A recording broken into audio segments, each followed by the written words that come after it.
पंजाब की निगरान हुकूमत ने पीटीआई रहनुमाओं के खिलाफ एक्शन के लिए एक जूनियर ऑफिसर को डायरेक्टर जनरल एंटी करप्शन लगा दी है।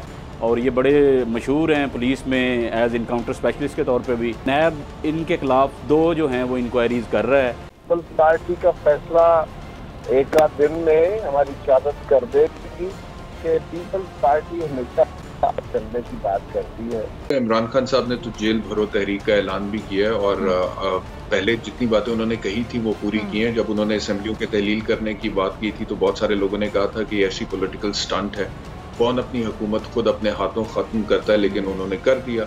मौलाना साहब का तो बेचारों का कुछ अंधेरा ही मुस्तकबिल है। ये जो चूजू का मुरब्बा इकट्ठा किया गया था तो आप क्या एक्सपेक्ट करी थी, कितना अरसा इकट्ठे चलेंगे? हर पार्टी जो है अपनी चौधराहट चाहेगी। तो अभी तो आप देखेंगे इनके किस तरह टोटे टोटे होंगे। सब्सक्राइब करें और बेल दबाएं ताकि कोई खबर रह न जाए।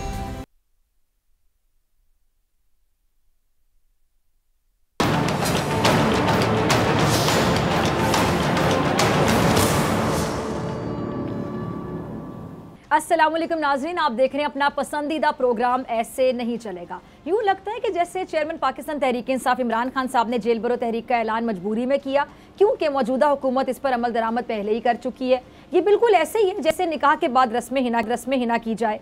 अच्छा, रहनुमा पाकिस्तान तहरीक इंसाफ डॉक्टर शहबाज गिल, आजम खान सवाती, फवाद चौधरी, शेख रशीद अहमद के बाद आज मलिक आमिर डोगर को भी 12 कारकुनान समेत गिरफ्तार कर लिया गया। और हुकूमत इन तमाम तर गिरफ्तारियों को सियासी और इंतकामी नहीं समझती है, बल्कि कोई ना कोई वजह ज़रूर पेश करती है जिस बुनियाद पर गिरफ्तारी अमल में लाई गई। और आज भी इलेक्शन कमीशन के दफ्तर में जो हंगामा आराई के इल्ज़ाम में पुलिस ने आमिर डोगर को गिरफ्तार किया। अच्छा, इलेक्शन कमीशन में हल्का NA 155 के जो कागजात नामजदगी हैं वो जमा कराने के मौके पर मुस्लिम लीग नून और तहरीक इंसाफ के कारकुनान में तसादुम हुआ और उसके बाद फिर इलेक्शन कमीशन का दफ्तर जो है वो बाकायदा मैदान जंग बना रहा।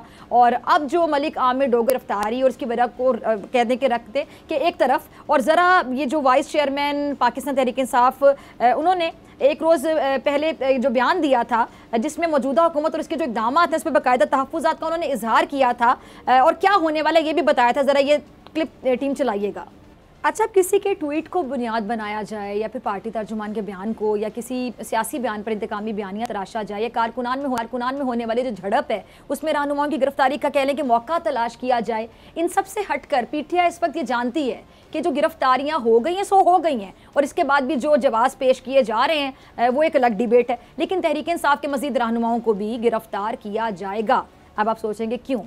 क्योंकि पंजाब की निगरान हुकूमत ने पीटीआई रहनुमाओं के खिलाफ एक्शन के लिए एक जूनियर ऑफिसर को डायरेक्टर जनरल एंटी करप्शन लगा दी है, जो इलेक्शन कमीशन की हिदायत की खुली खिलाफ वर्जी भी है जो निगरान सेटअप के लिए जारी की गई। और बज़ाहिर ऐसा मालूम होता है कि जी 19 ग्रेड के अफसर से बड़े बड़े काम लिए जाने का बाकायदा कोई मंसूबा है। ये एक्सक्लूसिव स्टोरी है, इस पर बात करने के लिए बोल न्यूज़ इन्वेस्टिगेट हमारे साथ मौजूद हैं। बोल न्यूज़ के सीनियर इन्वेस्टिगेटिव जर्नलिस्ट हैं शाहिद असलम साहब। बहुत शुक्रिया शाहिद ज्वाइन करने के लिए, आपकी एक्सक्लूसिव स्टोरी है।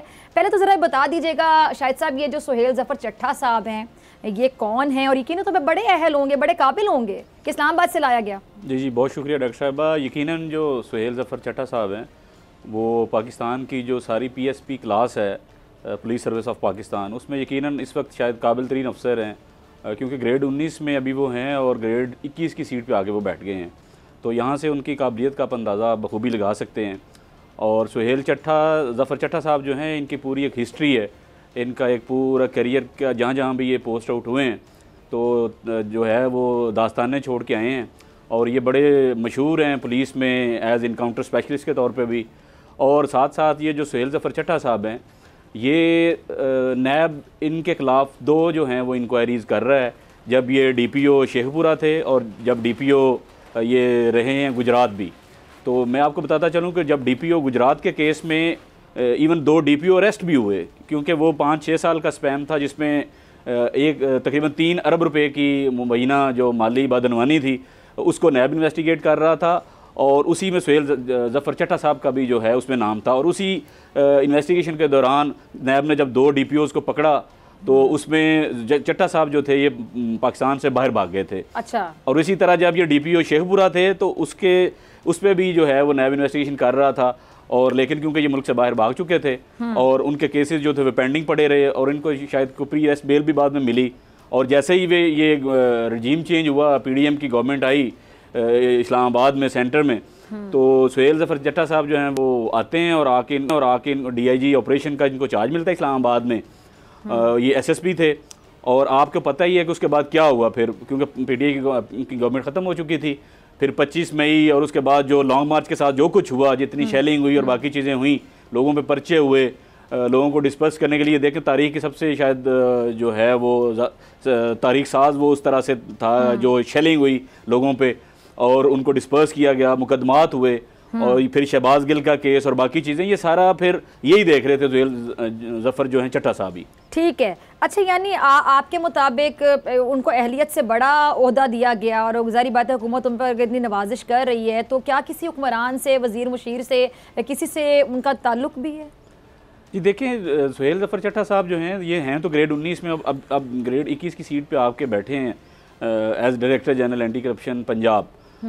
और इनके मतलब ये कहा जा रहा है कि मुख्तलिफ लोगों से जब बात हुई है तो राना सनाउल्लाह जो कि वज़ीर दाखिला है हमारे, उनके साथ इनका करीबी जो ताल्लुक है। और इंटरेस्टिंगली मैं आपको डॉक्टर साहब ये भी बताता चलूँ कि राना सना का खुद केस एंटी करप्शन में चल रहा है। उन्होंने किसी हाउसिंग स्कीम से कोई गिफ्ट के लिया था, एक प्लॉट गिफ्ट के तौर पे, उनका और उनकी खानदान का, वो ऑलरेडी केस उसमें चल रहा है एंटी करप्शन पंजाब लाहौर में। ठीक है। और अब जो हैं चट्टा साहब, क्योंकि इस्लामाबाद में ही थे और ऑलरेडी उन्हीं के अंडर सर्व कर रहे थे इस्लामाबाद पुलिस में, वज़ीर दाखिला के अंडर, तो उनको यहाँ पर पोस्ट आउट किया गया। और एंटी करप्शन पंजाब देखें, पूरे पंजाब के जो आपके सरकारी अदारे हैं 50 से ज़्यादा, और फिर अटैच डिपार्टमेंट हैं सरकारी, और फिर ऐसे डिपार्टमेंट्स जो जितने भी सरकारी मुलाजमीन की तरह हैं जो पंजाब के बजट से जाती हैं, उन सारे अदारों को ही आप देखेंगे ग्रेड 19 में होते हुए।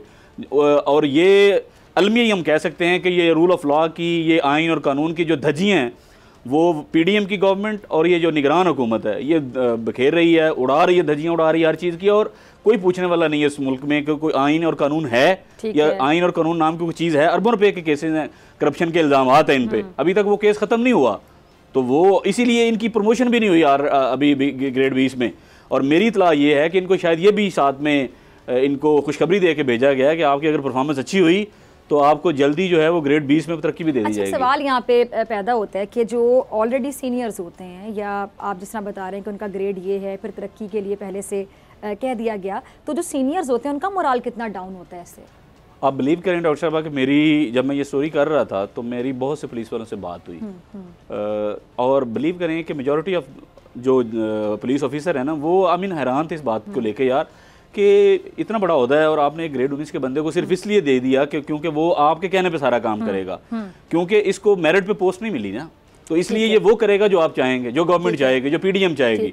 और इस वजह से बहुत से लोग ऐसे जो बिल्कुल अनबायस हैं, जो नॉन पार्टीजन हैं, वो तो चाह रहे हैं हमारी कहीं पे पोस्टिंग ही ना हो, वो चाह रहे हैं कि हम कहीं कोर्स पे चले जाएं, छुट्टी पे चले जाएं। अच्छा। हाँ, वो चाह रहे हैं ना हमें फेडरल गवर्नमेंट में कहीं पोस्टिंग मिले, ना पंजाब में मिले, वो चाह रहे हैं बिल्कुल हम साइड पे रहें। क्योंकि वो एक अफसर का ये भी कहना था, वो काफ़ी क्लोज है इनके चट्टा साहब के, वो बोले यार बिलीव करें हम तो दुआ कर रहे हैं, प्रे कर रहे हैं पाकिस्तान का, वो कह रहे हैं लिटरली ये पाकिस्तान का सबसे जो है ना वो नाजुक दौर से गुजर रहा है, इन लिटरल मीनिंग। पहले तो आम ये बात होती है ना कि जी पाकिस्तान नाजुक, कहते हैं वाकई, और इसमें हमने खुद को बचाना है, हम इस गंद में बिल्कुल नहीं पड़ेंगे। यहाँ तो पकड़ दकड़ चल रही है, कोई आइन नहीं, कोई कानून नहीं। ठीक है जी। अच्छा शाहिद साहब, आपकी मौजूदगी का फ़ायदा उठाते हुए आपकी कल ज़मान पार्क में मुलाकात हुई कि कुछ सहाफ़ियों के साथ इमरान खान साहब से, तो उनकी बॉडी लैंग्वेज कैसी थी? क्योंकि शाह महमूद कुरैशी साहब और जो उनके कुछ सीनियर लोग हैं वो तो आकर अब अलनानी बातें कर रहे हैं कि हमें दीवार से लगाने की बाकायदा कोशिश की जा रही, तो खान साहब भी आपको मायूस नज़र आए या कॉन्फिडेंट ही नज़र आए उनकी बॉडी लैंग्वेज या उनकी गुफ्तगू?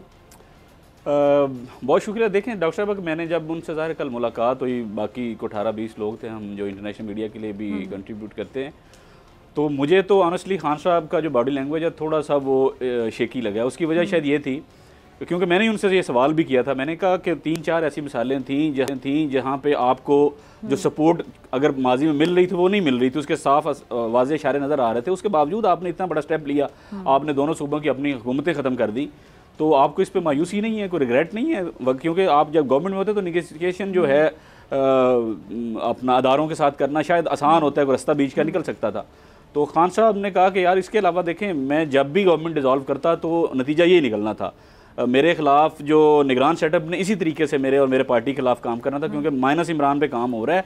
और मुझे वो उनकी बातों से लगा भी है, क्योंकि इस्टेब्लिशमेंट या जो हल्के हैं वो कोई उनकी बात भी नहीं शायद सुन रहे, या कोई लाइन जो कटी हुई है। आपको मायूस लगे, आपको लगा कि उनको लग रहा है कि बस अब उनको कॉर्नर किया जाएगा? क्योंकि मुझे उनकी बातों से ये लगा कि वो इस चीज़ से डिप्रेस हैं कि उनकी जो मतलूबा सहूलत है ना, यहाँ पे वो कॉल करना चाह रहे हैं या रब्ता करना चाह रहे हैं, वो अभी मुयसर नहीं है उनको। बार बार के मतलब उसमें ज़ारफ अलवी साहब का भी उसमें रोल है, वो भी कुछ ना कुछ निगोसिएशन में आए हैं, लेकिन अभी तक मौजूदा जो सहूलत जो खान साहब को चाह रहे हैं कि मिले, उस पर अभी तक जो है ना वो कॉल मिल नहीं रही, कोई वहाँ से कोई मैसेज उस तरह का को नहीं आ रहा। ठीक है रिशाद साहब, बहुत शुक्रिया आपके वक्त के लिए। और नाज़रीन अब हम आगे बढ़ते हैं।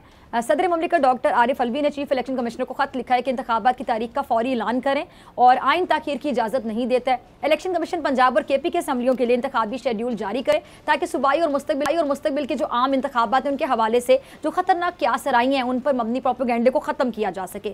सदर ममलिकत ने खत में कहा है कि अगर इलेक्शन कमीशन अपने फ़राइज़ की अदायगी में नाकाम रहा तो बिल आखिर कमीशन ही को आइन की खिलाफ वर्जी का जिम्मेदार और जवाबदेह ठहराया जाएगा। और आज पंजाब में इंतखाबात से मुतालिक चीफ इलेक्शन कमिश्नर की सरबराही में अहम इजलास हुआ जिसमें सूबाई हुकाम की जानिब से इंतखाबात के लिए सिक्योरिटी फराहम करने से माजरत कर ली गई है। अच्छा, दूसरी जानिब मुल्क की सबसे बड़ी आप कह लें कि पेवन लगी हुई एक सियासी जमात यानी PDM पाकिस्तान डेमोक्रेटिक अलायंस में फूट पड़ गई है और पाकिस्तान मुस्लिम लीग नून की जानिब से ये जो कागजात नामजदगी वो जमा करवाए जा चुके हैं, जबकि मौलाना फजल रहमान साहब जो PDM के सरबराह भी हैं सूबाई असम्बलियों में इंतखाबात नहीं चाहते हैं। अच्छा, एक सहाफ़ी के सवाल के जवाब में मौलाना साहब ने उनका क्या अंदाज़ था, किस तरह उन्होंने इनकार किया, ये खुद ही देख लीजिए।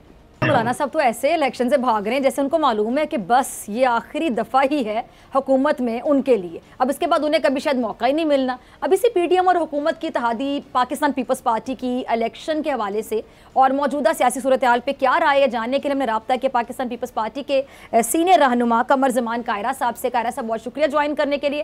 कायरा साहब, क्या पाकिस्तान पीपल्स पार्टी ज़िमनी इंतखाबात में हिस्सा ले रही है?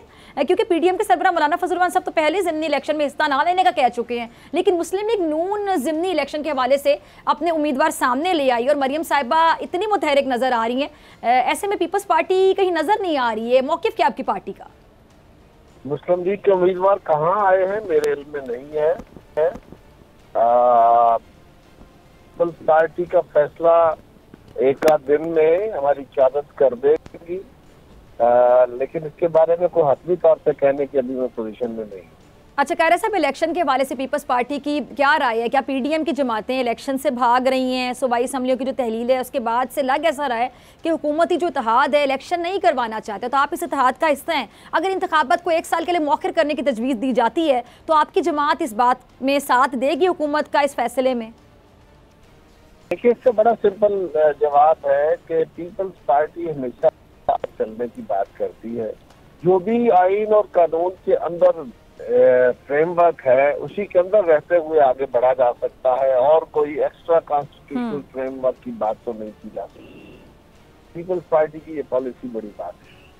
ठीक है। अच्छा कायरा साहब, एक और चीज़, एक तरफ मुल्क की जो माशी सूरत हाल है, मसाइल हैं सबके सामने, और आपकी जब हुकूमत आई तो हुकूमत ने फैसला किया था कि जो शाह खर्चियाँ हैं वो ख़त्म की जाएंगी, किफ़ायतशारी मुहिम भी शुरू की गई और वज़ीर-ए-आज़म ने तो अपने कपड़े तक बेचने का बयान जो दे दिया था आवाम को याद है, और KPK की अवाम शहबाज शरीफ साहब को बाकायदा ढूंढ रही है। और दूसरी जानिब जो हुकूमत अपनी काबीना में मजीद इजाफा भी कर रही है, करते चली जा रही है, हुकूमत अवाम को मुश्किल फैसलों पर साथ देने का दर्स भी दे रही है। मुश्किल फैसला ये है कि काबीना में इजाफा किया जा रहा है। गुजारिश ये है कि काबीना में कोई इजाफा नहीं हो रहा। जो स्पेशल असिस्टेंट होते हैं वो वॉलंटरी जॉब होता है, उनको तनख्वाहें नहीं मिलती, उनके लिए कोई नई गाड़ियाँ नहीं खरीदी जाती, नए लोग नहीं रखे जाते, उनके लिए कोई नए ऑफिस नहीं तश्कील दिए जाते। वो पहले से मौजूद फ्रेमवर्क के अंदर काम करने के लिए गवर्नमेंट जो है, फर्ज करें कोई एडवाइजर रखना है तो उस एडवाइजर को, क्योंकि कॉन्स्टिट्यूशन के अंदर 5 एडवाइजर रखे जा सकते हैं, तो फिर स्पेशल असिस्टेंट के तौर पे उनसे काम लिया जाता है। और एक मेंबर असेंबली, सेनेट हो या कौमी असेंबली, तो वो एडवाइजर या मिनिस्टर से ज्यादा तनख्वाह लेता है। लिहाजा ये कहना कि उसका बड़ा बोझ है, जब कोई मेंबर स्पेशल असिस्टेंट बन जाता है तो उसकी तनख्वाह में कमी हो जाती है, और अगर कोई टेक्निकल एक्सपर्ट किया जाता है तो वो कौम के फायदे के लिए है, उसको बरात नहीं दी जाती। दूसरी बात कि इस वक्त महंगाई के साल में बिलाशुबह कौम का ये सवाल दुरुस्त है कि हमें हुकूमत के साइज को और हुकूमत के अखराजात को कर्टेल करना चाहिए। ये मामला बिल्कुल दुरुस्त है।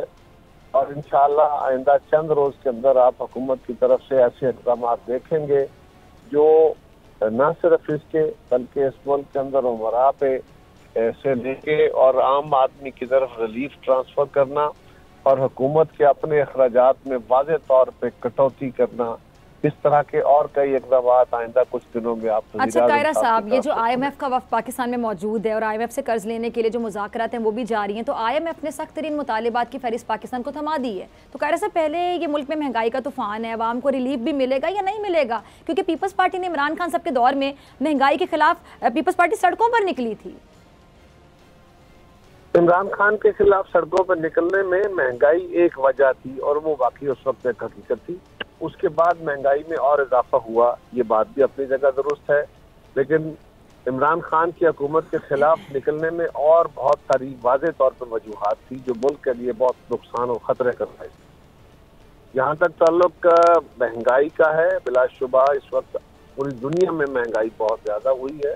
बड़े अमीर मुल्कों में भी, अरब मुल्कों में, तेल पैदा करने वाले मुल्कों में भी, उन मुल्कों में जहाँ कभी महंगाई का असर नहीं हुआ था, 20-25 साल अशिया की कीमतें स्टैटिक थी और वहाँ कोई टैक्स का रिवाज नहीं था, वहाँ टैक्स भी लग गए हैं और महंगाई भी हो गई है।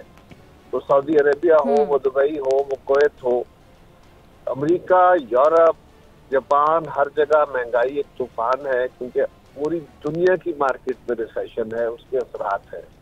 पाकिस्तान भी एक छोटी इकोनॉमी के तौर पे दुनिया की इकोनॉमी से लिंक है, यहाँ पर भी उसके असरात मौजूद हैं।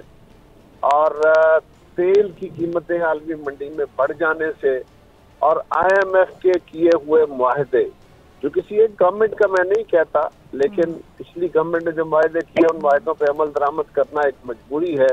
अगर नहीं करते तो पाकिस्तान को इस वक्त जो सूरत हाल है, इससे वर्स्ट सूरत हाल का सामना करना पड़ता है।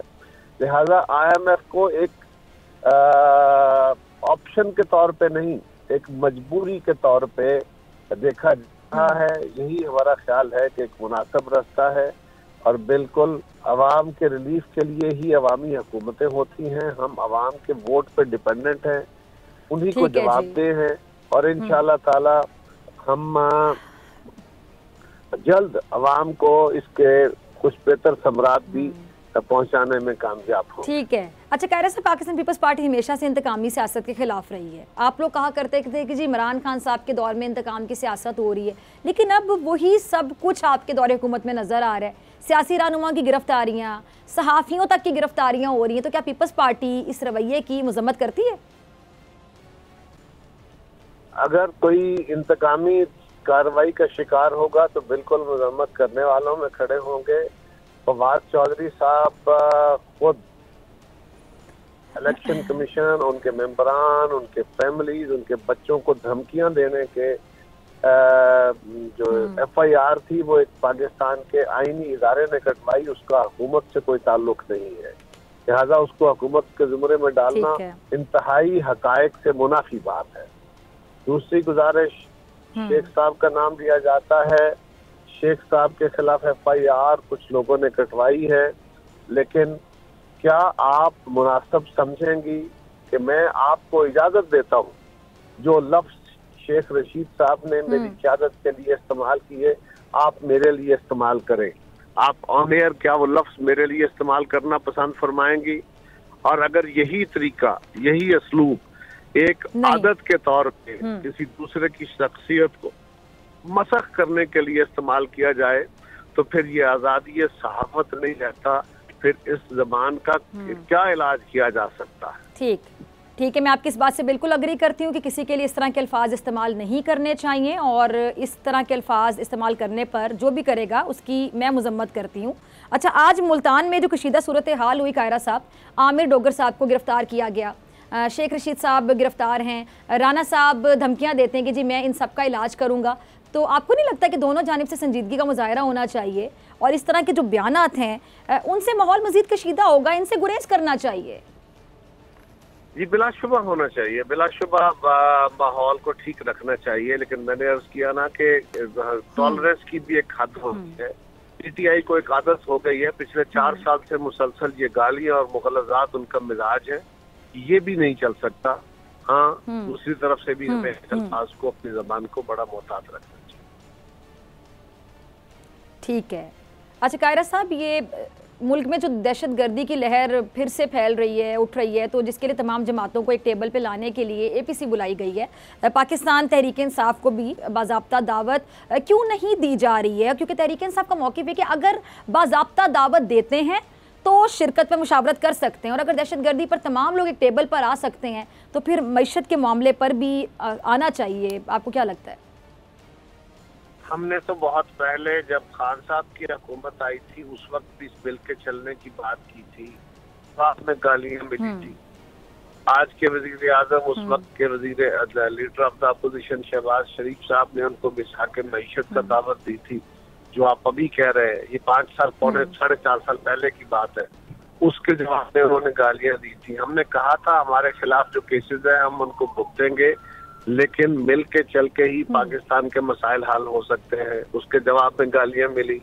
हमारी हुकूमत आई तो हमने फिर ऑफर की, फिर हमें गालियां दी और कहा कि मैं इनके साथ हाथ भी लगाऊंगा, बैठना नहीं चाहता।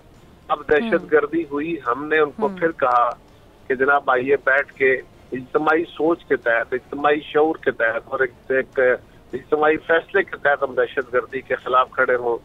वो कौमी मौक़िफ़ के साथ खड़े होने, वो अपनी अफवाज के साथ खड़े होने के बजाय वो उस दहशतगर्दों के टोले के सपोर्टर बन के खड़े हो गए।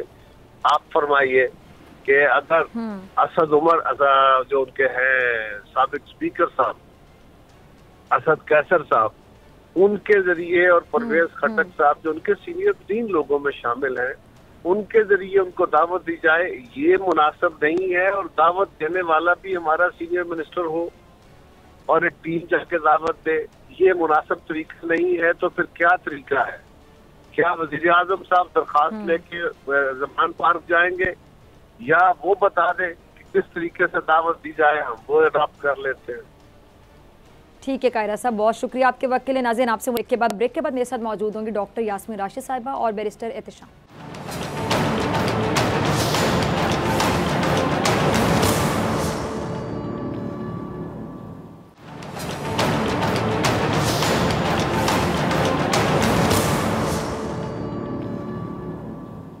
वेलकम बैक नाजरीन। मुल्क का सियासी दर्जा हरारत बढ़ता जा रहा है और हुकूमत की इंतकामी कार्रवाइयों में तेजी भी आ गई है। पाकिस्तान तहरीक इंसाफ के रहनुमा और कारकुनान को गिरफ्तार किया जा रहा है। पाकिस्तान तहरीक इंसाफ के रहनुमा आमिर डोगर को गिरफ्तार कर लिया गया है और आमिर डोगर को उनके डेरे से 12 कारकुनान के हमरा हिरासत में लिया गया है। आमिर डोगर की गिरफ्तारी पर PTI के सीनियर रहनुमा असद उमर साहब ने रद्द-ए-अमल देते हुए कहा कि हर दिन तहरीक इंसाफ के कारकुनों को गिरफ्तार किया जा रहा है। हुक्मरान तहरीक इंसाफ के खिलाफ ताकत का इस्तेमाल कर रहे हैं और दूसरी जानिब हुकूमत इंतकाम की सियासत के साथ साथ कानून के साथ मजाक भी कर रही है।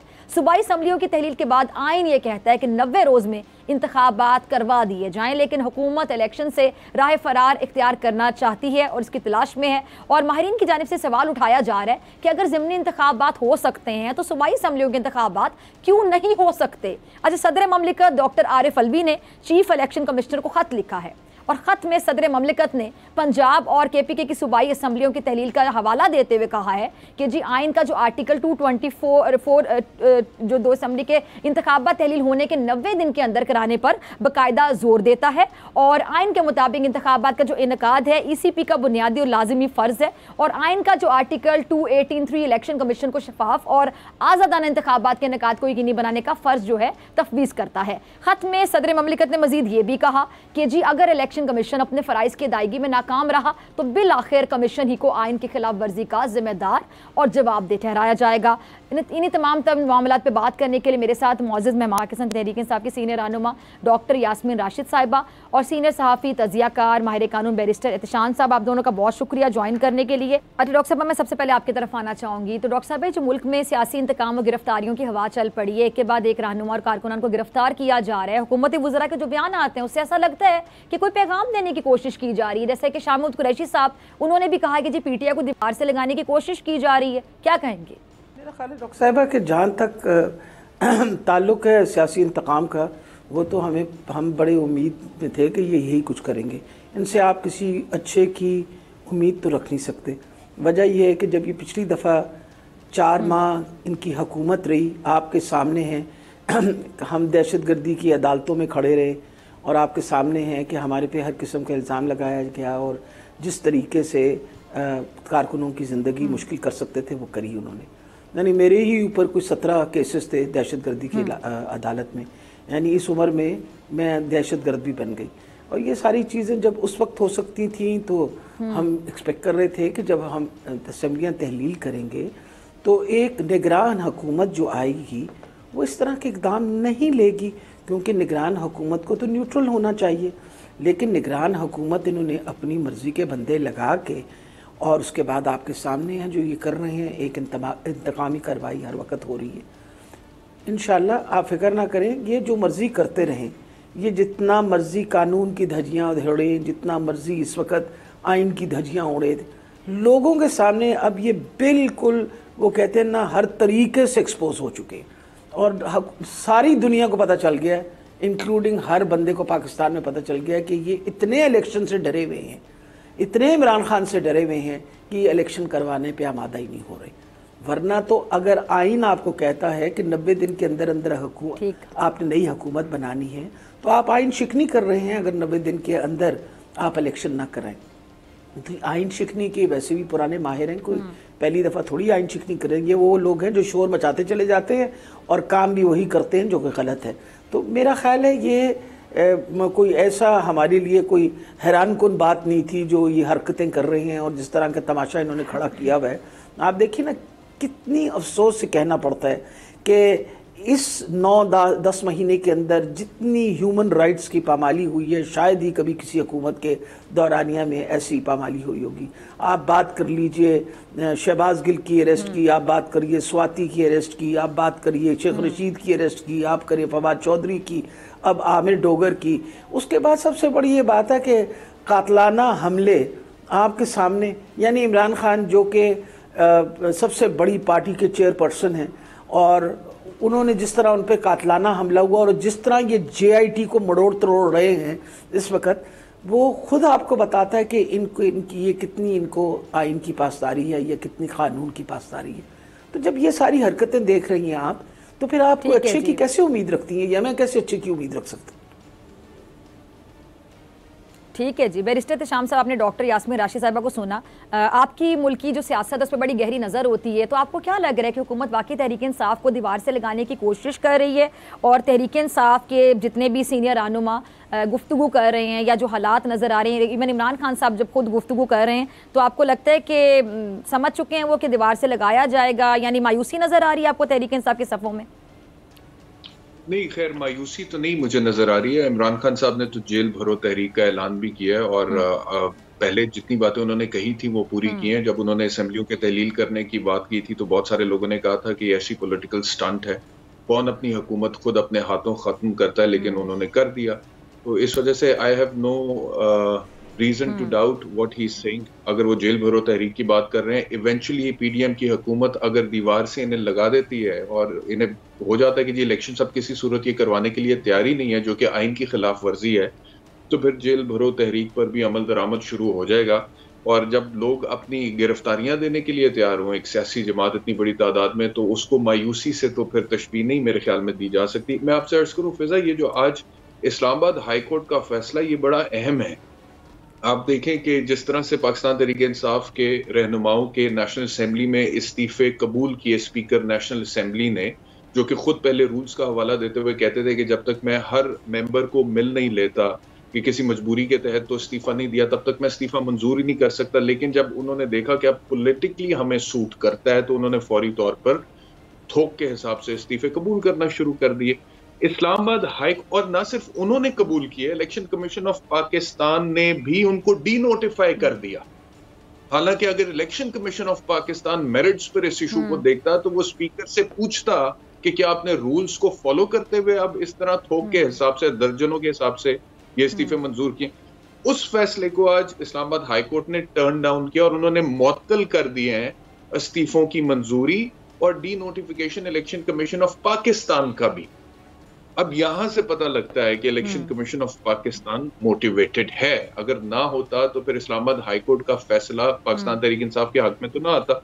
मैं सदर ममलिकत आरिफ अलवी साहब का खत पढ़ रहा था बड़ा अच्छा गुफ्तगू उन्होंने की है। एक हवाला उन्होंने 1812 का यूएस वॉर का दिया जब ब्रिटेन के साथ थे, और उन्होंने कहा कि हालत जंग में भी वहां पर इलेक्शंस हुए थे।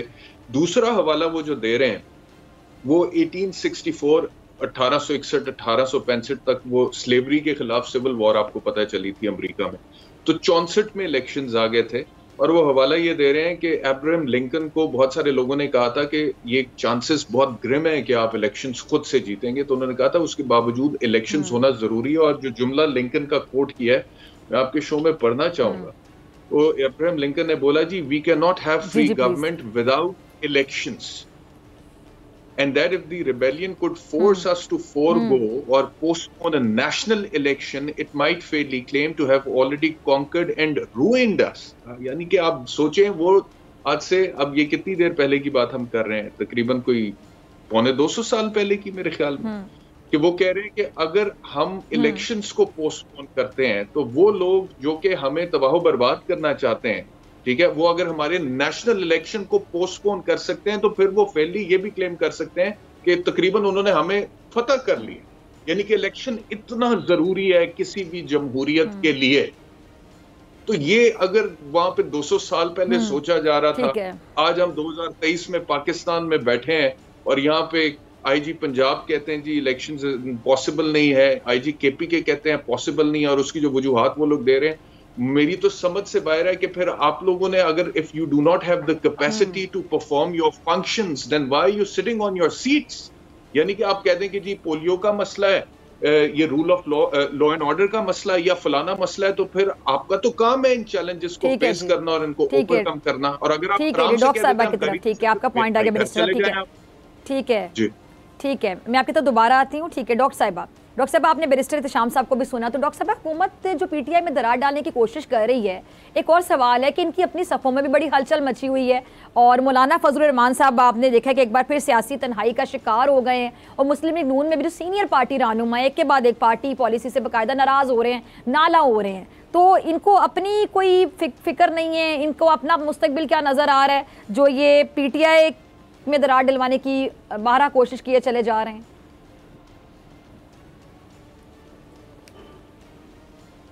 देखिए मेरा ख्याल है जहाँ तक पीटीआई का ताल्लुक है किसी किस्म की दरार नहीं पड़ेगी। वजह ये यहाँ कौन सी कोई डायनेस्टिक पॉलिटिक्स पे काम हो रहा है, कोई डायनेस्टी थोड़ी है ये। इमरान खान ने एक पार्टी बनाई हुई है तहरीक इंसाफ, उस पार्टी के बहुत सारे मेंबरान हैं और किसी के आपस में मसला तो ये है कि हर बंदा चेयरमैन के साथ खड़ा हुआ और चेयरमैन की बात पे वो तय करते हैं और चेयरमैन जिस तरह हुक्म देते हैं उसके मुताबिक हम काम कर रहे हैं। तो हमारी पार्टी तो माशाल्लाह अल्लाह की फजल से एक्सट्रीम डिसिप्लिन पार्टी। आप बात करिए इस वक्त मुस्लिम लीग नून की, तो इंतशार तो उनके अलावा अब वजह है कि वहाँ तो बड़ा सख्त कंपटीशन है ना। आप देखिए एक तरफ मरियम को लौटा है, दूसरी तरफ हमज़ा नवाज़ है, वो हमज़ा शहबाज है, फिर उसके बाद शहबाज शरीफ साहब अलहदा बैठे हुए हैं, नवाज शरीफ साहब अलहदा बैठे हुए हैं, सारे रिश्तेदार जो हैं ना आपस में, जैसे इसाक डार साहब हैं वो भी इनके समधी हैं। अब ये this is because of all dynastic politics. Families के अंदर आपको पता है लड़ाई झगड़ा शुरू हो जाता है, क्योंकि वो तो अब वो बंदरबांट जो करनी थी तो उस बंदरबांट की खातिर उन्होंने कहा अब मरियम आएगी और मरियम ये ओवरऑल अगर आप देखें तो ये तो माशाल्लाह हमेशा बाहर चले जाते थे मुल्क के और एंजॉय करते रहे।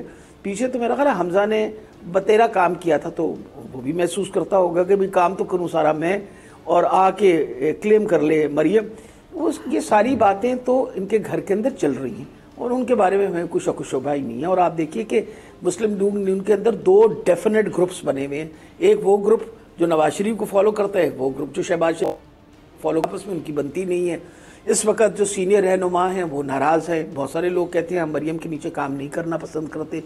खाकान अब्बासी साहब ने ज़रा बेहतर लैंग्वेज इस्तेमाल करते हुए क्या would like to give space, लेकिन एंड ऑफ द डे वो अपनी गवर्नमेंट की पॉलिसीज़ के क्रिटिकल है। मिफ्ता इस्माइल को देखिए क्या कह रहे हैं। मिफ्ता इस्माइल इस वक्त अगर वो जो डारनॉमिक्स थे कि जी डार आएगा तो पता नहीं पाकिस्तान की इकॉनमी में क्या बेहतरी आ जाएगी, जिसने बेड़ा गर्क कर दिया, तो उनके अपने लोग भी कह रहे हैं बेड़ा गर्क कर दिया भाई तुमने, इस वक्त हालात मुल्क के क्या से कहाँ तुमने पहुँचा दिए। यानी आज 270 के 72 रुपये का डॉलर मिल नहीं रहा। आपको पता है कि दवाइयों की कंपनियां जो हैं वो 40 कंपनियां दवाइयों की कंपनियां बंद कर रही हैं। वजह यह है कि उनको डॉलर चाहिए। रॉ मटेरियल इंपोर्ट करने के लिए। उनकी एलसी वहाँ एलसी नहीं खुल रही, वहाँ इस वक्त पोर्ट के ऊपर कंटेनर्स आए हुए हैं, वो उनको वहाँ से दवाई की जो रॉ मटेरियल वो ले नहीं पा रहे। वो कह रहे हैं हम दवाइयाँ कैसे बनाएंगे, इनको परवाह नहीं है। ये इस वक्त अपने उनमें मस्त हैं कि जी किसी तरीके से इमरान खान को रोका जाए। भाई क्यों इमरान खान को किस लिए रोका जाए? इमरान खान पाकिस्तान की सबसे बड़ी पार्टी का लीडर है, इस वक्त दुनिया की छठी बड़ी जमात जो है वो तहरीक तो मौलाना फजल रहमान साहब का मुस्तकबिल क्या देख रही हैं आप डॉक्टर साहिबा? वो हैड मेजॉरिटी जब वो उसके अंदर थे। जी क्या मुस्तकबिल दोबारा फरमाइए। मौलाना फजल रहमान साहब का मुस्तकबिल क्या देख रही हैं आप? मौलाना साहब का तो बेचारों का कुछ अंधेरा ही मुस्तकबिल है। वजह ये है कि जब देखिए आप ये छानबूरा इकट्ठा किया गया था, ये जो चूजू का मुरब्बा इकट्ठा किया गया था, तो आप क्या एक्सपेक्ट करी थी कितना अरसा इकट्ठे चलेंगे? मुझे अभी तक वो वक्त भी याद है जब ये नवाज शरीफ दाखिल था हमारे पास अस्पताल के अंदर और मौलाना साहब जो है वो लॉन्ग मार्च कर रहे थे महंगाई के खिलाफ, और इन्होंने यहाँ मेरा ख्याल लाहौर में इसरार किया कि मैं उनकी तीमारदारी के लिए आना चाहता हूँ पता करने के लिए, तो नवाज शरीफ ने मना कर दिया था। तो कोई नहीं, अब फिर इसी तरह के कोई हालात डेवलप होंगे। वजह ये है कि आप 13 पार्टियां अननेचुरल किस्म की एक अलायंस इकट्ठी कर दी है। वो अननेचुरल अलायंस अपने सर्वाइवल के लिए, जब तक अपना सर्वाइवल था तब तक लड़ती रहेगी।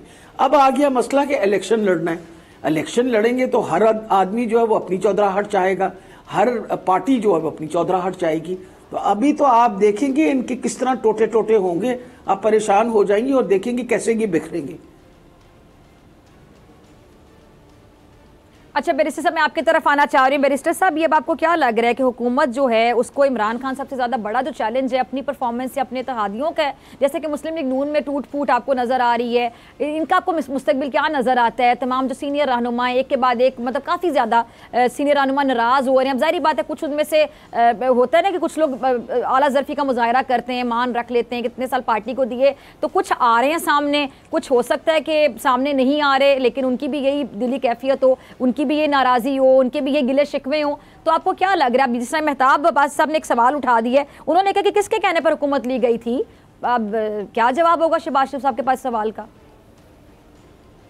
आप सही कह रही हैं। दरअसल पाकिस्तान मुस्लिम लीग नवाज के अंदर भी एक धड़ा वो है जो कदरे नजरियाती है रिलेटिवली बाकियों की निस्बत, और ये तो आपको भी मालूम है और सब जानते हैं कि पाकिस्तान मुस्लिम लीग नवाज के अंदर 2 कैंप्स हैं। एक नवाज शरीफ साहब का ग्रुप है, दूसरा शहबाज साहब का ग्रुप है। और शहबाज साहब के हवाले से बहुत अरसे से बातें होती चली आई हैं कि वो एस्टैब्लिशमेंट के बड़े करीब रहे हैं और वो हमेशा नवाज शरीफ साहब को कहते रहे हैं कि जी मुजामत की तरफ नहीं जाना, मुफाहमत की तरफ जाना है। लेकिन मियां नवाज साहब वोट को इज्जत दो का नारा वगैरह लगाते रहे हैं, जिसकी वजह से फिर उन्होंने उसके नताइज भी भुगते हैं। तो ये शायद खाकान अब्बासी साहब हो गए या परवेज रशीद साहब हो गए या दीगर इस तरह के कुछ लोग जो है जो इस वक्त पाकिस्तान मुस्लिम लीग नवाज में थोड़े नाराज हैं, ये उसी कैंप से ताल्लुक रखते हैं जो वोट को इज्जत दो वाला कैंप था। तो अब उन्होंने वो जब देखा है कि जी वो वोट को इज्जत देने वाली बात तो कहीं पीछे फेंक दी इक़्तिदार की खातिर, और उसके बाद 13 जमातों के साथ मिलके सिर्फ इसलिए कि आप हुकूमत में आना चाहते हैं, आपने खुद ही जमहूरियत की भी नफी की और फिर आपकी कारकर्दगी भी कुछ नहीं है, मकसद सिर्फ सियासत और सियासी मफाद और इक़्तिदार है। तो वो जो थोड़े बहुत नजरियाती लोग थे उन्होंने उसके ऊपर किसी हद तक अपना एहतजाज रजिस्टर कराया। वो कि अब उसमें भी आपको पता है एक ऐसी जमात में जो कि स्टेटस को की जमात हो, एहतजाज दर्ज कराना भी किस हद तक आप एहतजाज दर्ज कराएंगे। तो लेकिन बहरहाल फिर भी I will give credit to शायद खाकान अब्बासी साहब and certain other people within the party जिन्होंने कुछ आवाज बुलंद करने की कोशिश तो की है। तो ये उसी वजह से हो रहा है जो मेरा ख्याल है। ठीक है डॉक्टर साहिबा, आपका लास्ट कमेंट।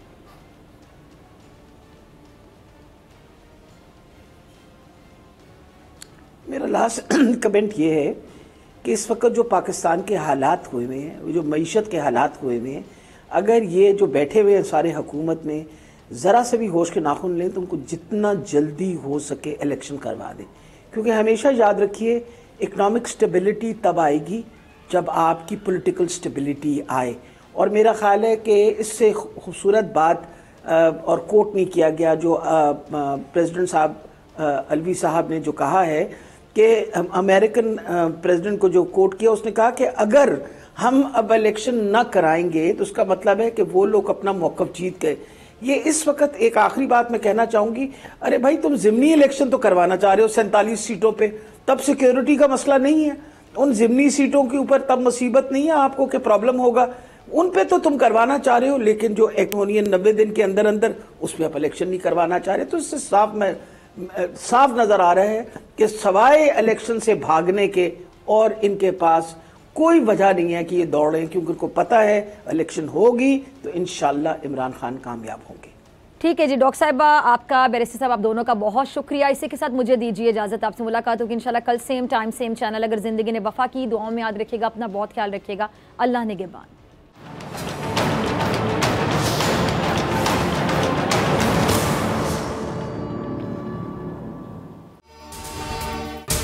अगर आपको ये वीडियो पसंद आई तो सब्सक्राइब करें और बेल आइकन पर क्लिक करें। खूने नाहक बहुत पी चुकी ये जमीन, अब कोई दिन में ये खून उगलने को है।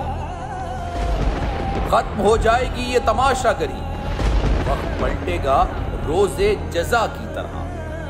ये जो पेशावर में ताजा लहू है बहा, ये क़यामत करेगा फलक पर बपा।